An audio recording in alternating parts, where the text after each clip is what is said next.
One of the important event that took place is about the One Belt and One Road initiative projects. As you know, China has reserved an enormous budget for these projects to come alive. But once the budget has been declared for each countries that might these projects take place, there were some resilience against those projects because of its size and its budget.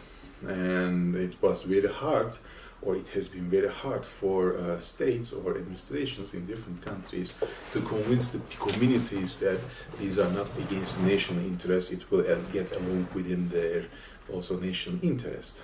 Now, in 2018, in Malaysia, the Prime Minister Mahathir Mohamad has suspended the projects. It's called the East Coast Rail Link project during July 2018. But after he has won the elections, now this project has again started to get alive, and there's now a high possibility that it will be going on along with other projects too. Now, what has happened and why there is a change now in Malaysian perspective? Actually, there is no change in the community perspective. The people still have a great concerns about the Chinese influence in Malaysia.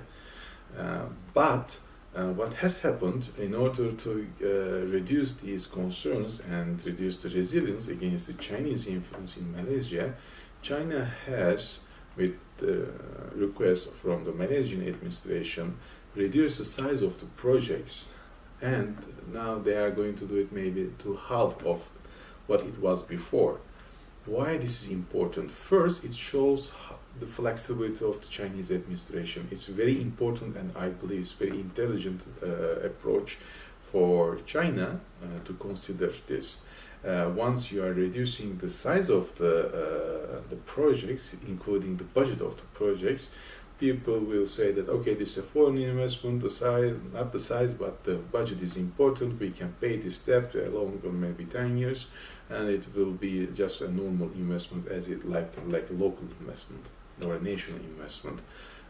They are going to have this idea. But for China, it means that there will be ports, the transportation or the logistic of the raw material, including the end materials and equipments, will be secure. Moreover, maybe Chinese Navy in future might use the Malaysian port for the security of the routes, which is very important.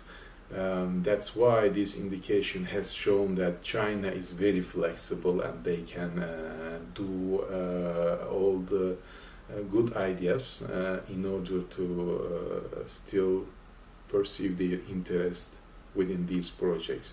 And from a developing country perspective, why it is important? Because in lack of resources, the developing countries administration does not have the ability to conduct or to keep the projects alive, and these projects will eventually reduce the unemployment and bring some, at least, economic stability to the country, which will keep the administration ongoing from today to another maybe election. That's why it is very important for them to attract the Chinese investment to these countries.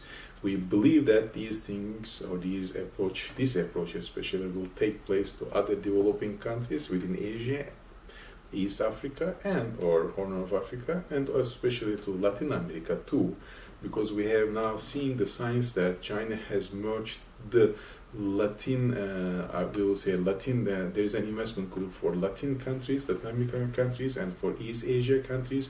Now they merge them. This already shows that China is going to establish a one standard to every country they are going to invest on from now on, because countries looks like that they are using one advantage in other countries to their own advantage if China doesn't like to give these kind of benefits to. So now China thinks that it is much more important for them to standardize these investments for each countries that they are going to have some interest. As a sum, as I have said, China, it shows that China has a flexibility to pursue its interests within these projects where it's going to pass by, and developing countries still has the interest and attention to attract the Chinese investments to their own country.